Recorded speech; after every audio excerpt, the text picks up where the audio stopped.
আসসালামু আলাইকুম সম্মানিত ভিউয়ার্স, নিশ্চয়ই সবাই ভালো আছেন। আমি আলহামদুলিল্লাহ ভালো আছি। আজকের এই ভিডিওতে টাইমারের সাহায্যে অটো চেঞ্জ ওভার সুইচ কানেকশনের সিস্টেম নিয়ে আলোচনা করব। আপনি যদি আমার চ্যানেলে নতুন হয়ে থাকেন, চ্যানেলটি সাবস্ক্রাইব করে পাশে থাকবেন।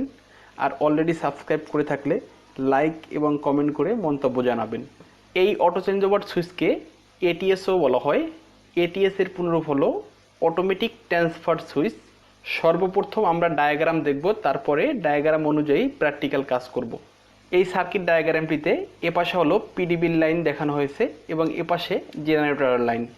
এই অটো চেঞ্জ ওভারের কাজ করা হয় মূলত লোডশেড হয়ে গেলে যখন জেনারেটর ম্যানুয়ালি চালু করবেন, চালু করার পরে অটোমেটিক লোডগুলো চলবে এবং জেনারেটর চলাকালীন অবস্থায় যদি পিডিবির লাইন চলে আসে, জেনারেটর চললেও পিডিবির লাইন থেকে ডাইরেক্ট লোডগুলো চলবে, কোনো এফেক্ট হবে না। এই E1 এবং A2 হলো এই পিডিবির ম্যাগনেটিক কন্ডাক্টরের হোল্ডিং কয়েল এবং এই E1 ও এই A2 হলো এই জেনারেটর ম্যাগনেটিক কন্ডাক্টরের হোল্ডিং কয়েল। আর এই এনসিটা ব্যবহার করছি এই পিডিবির ম্যাগনেটিক কন্ডাক্টরের। এই এনসি টার্মিনালটি ব্যবহার করার কারণে ইন্টারলকিং সিস্টেম হয়েছে, কেননা একসাথে দুইটি ম্যাগনেটিক কন্ডাক্টর অন হয়ে গেলে শর্ট সার্কিট হওয়ার সম্ভাবনা আছে, এজন্য এই এনসিটা ব্যবহার করা হয়েছে। এর আগের ভিডিওতে আমি ম্যাগনেটিক কন্ডাক্টরের টার্মিনালগুলো সম্পর্কে আলোচনা করেছি। আমি ডিসক্রিপশন বক্সে লিঙ্ক দিয়ে দেবো, চাইলে ভিডিওটি দেখে নিতে পারেন। সর্বপ্রথম যেহেতু এই পিডিবির লাইনের মাধ্যমে লোডগুলো চলবে, এই ম্যাগনেটিক কন্ডাক্টরের আউটপুট থেকে আপনি লোড চালাবেন। এই ম্যাগনেটিক কন্ডাক্টরের হোল্ডিং কয়েলে 220 ভোল্ট সরবরাহ করলে এই ম্যাগনেটিক কন্ডাক্টরের এই টার্মিনালগুলো হয়ে যাবে এনসি, এই অক্সিলারি টার্মিনাল এনসি থেকে হয়ে যাবে এনও। এখন এপাশ থেকে ফেজ এনে এই টাইমারের সাথে এবং 2 নিউট্রাল। আমার চ্যানেলে টাইমার কানেকশন সম্পর্কে ভিডিও আপলোড করা হয়েছে। টাইমার অন করতে হলে সাথে ফেজ এবং 2 নিউট্রাল দিতে হবে। এই পিডিবির ম্যাগনেটিক কন্ডাক্টরের ইনপুট সাইড থেকে একটা ফেজ এনে এর সাথে আমি ইনপুট করেছি, 7 থেকে 8 শর্ট করে দিয়েছি এবং এই 2 যেহেতু নিউট্রাল দিতে হবে, এই নিউট্রাল থেকে ডাইরেক্ট কমন করে এনে আমি 2 নিউট্রাল দিয়ে দিছি, সেক্ষেত্রে টাইমার অন হয়ে যাবে।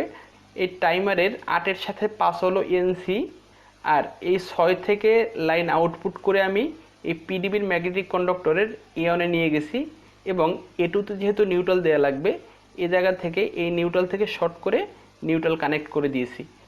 এখন এই জেনারেটরের ম্যাগনেটিক কন্ডাক্টরের হোল্ডিং কয়েলের লাইন দেওয়ার জন্য এই ফেজ থেকে লাইন নিয়ে এসে টাইমারের 1-এ ইনপুট করেছি এবং 1-এর সাথে 4 হলো এনসি, এই এনসি থেকে লাইন বের করে পিডিবির ম্যাগনেটিক কন্ডাক্টরের অক্সিলারি টার্মিনাল এনসি ঘুরিয়ে এই অনের লাইন দিয়ে দিছি। সর্বপ্রথম আপনার লাইন দিলে এই পিডিবির ম্যাগনেটিক কন্ডাক্টরে এই টাইমার হয়ে দেখা যায় এই 8-এর সাথে 5 আছে এনসি, যে টাইম সেট করবেন 5 সেকেন্ড বা 10 সেকেন্ড, ওই 10 সেকেন্ড পরে এই টার্মিনালটি এনও হয়ে এনসি হয়ে যাবে আপনার এই 6-এর সাথে।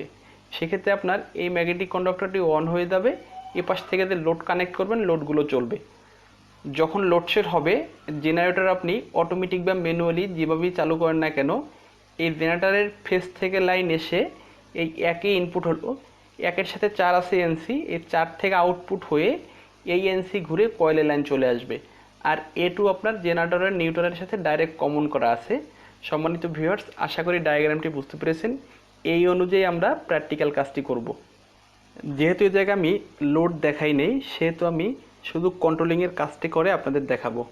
তাহলে প্রথমে আপনার এই পিডিবির এই ফেজটা এনে টাইমারের সাথে ইনপুট করব। এই টাইমারের 7 লেখা আছে, এই 7 থেকে 8 শর্ট করে দিলাম, কেননা এই 7-এর থেকে এ পাশের কোনো টার্মিনালে কানেক্টেড নাই। 8-এর সাথে এই টার্মিনালগুলো এনও এবং এনসি থাকে। এখন এই 6 নম্বর টার্মিনাল থেকে আউটপুট করে এই পিডিবির ম্যাগনেটিক কন্ডাক্টরের E1-এ নিয়ে যাব। এটি হলো 6 নম্বর টার্মিনাল। এ জায়গা থেকে বের করে পিডিবির ম্যাগনেটিক কন্ডাক্টরের E1-এ, এই 6 থেকে E1-এ কানেক্ট হয়েছে। এই নিউট্রাল তারটি টাইমারের সাথে আমি ইনপুট করেছি এবং টাইমারের এ জায়গা থেকে এই A2-তে লাইন নিয়ে গেছি। এই টাইমারে ইনপুট করলাম, এই তারটি A2-তে দিয়ে দেবো। সম্মানিত ভিউয়ার্স, আমি ডায়াগ্রাম অনুযায়ী কাজ করতেছি। এই মেন নিউট্রালটি এই টাইমারের 2-এ এবং এ জায়গা থেকে শর্ট করে A2-তে লাইন নিয়ে গেছি। আমার পিডিবির ম্যাগনেটিক কন্ডাক্টরের কাজ কমপ্লিট। এখন আমি এই জেনারেটরের ম্যাগনেটিক কন্ডাক্টরের কাজ করব। আমি এটি ধরে নিলাম জেনারেটরের সোর্স, তাহলে জেনারেটর থেকে লাইন এসে 1-এ চলে যাবে।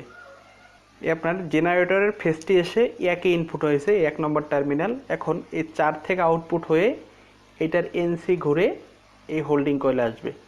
এই 4-এ কানেক্ট করেছি, 4 থেকে বের হয়ে এনসিতে। এই অক্সিলারি টার্মিনাল উপরেরটি হলো এনসি, নিচেরটি হলো এনও। এর আগের ভিডিওতে আপনাদের মিটার দিয়ে চেক করে দেখিয়েছি।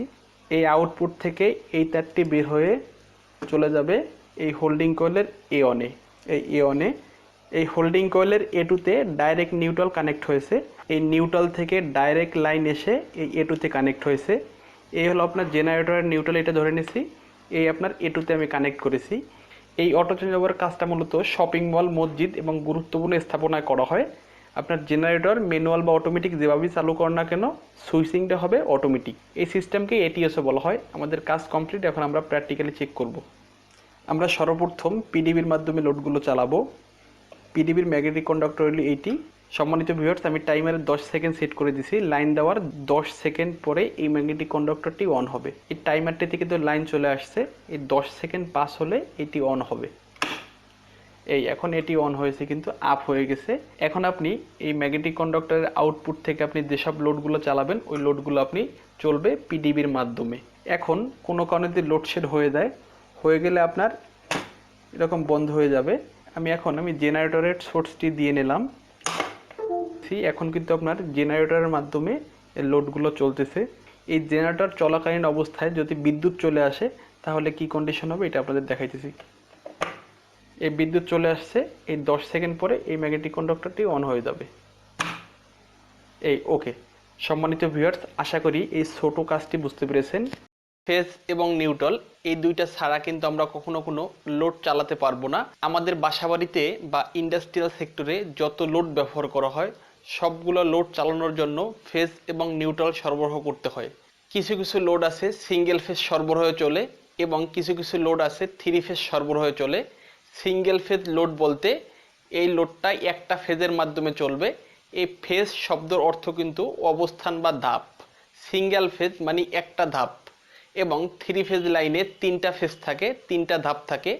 3 ফেজ সরবরাহে 3টা ফেজকে আর ওয়াইবি বলে সম্বোধন করা হয়। আর এ রেড, ওয়াইতে ইউলো, ভিতে ব্লু।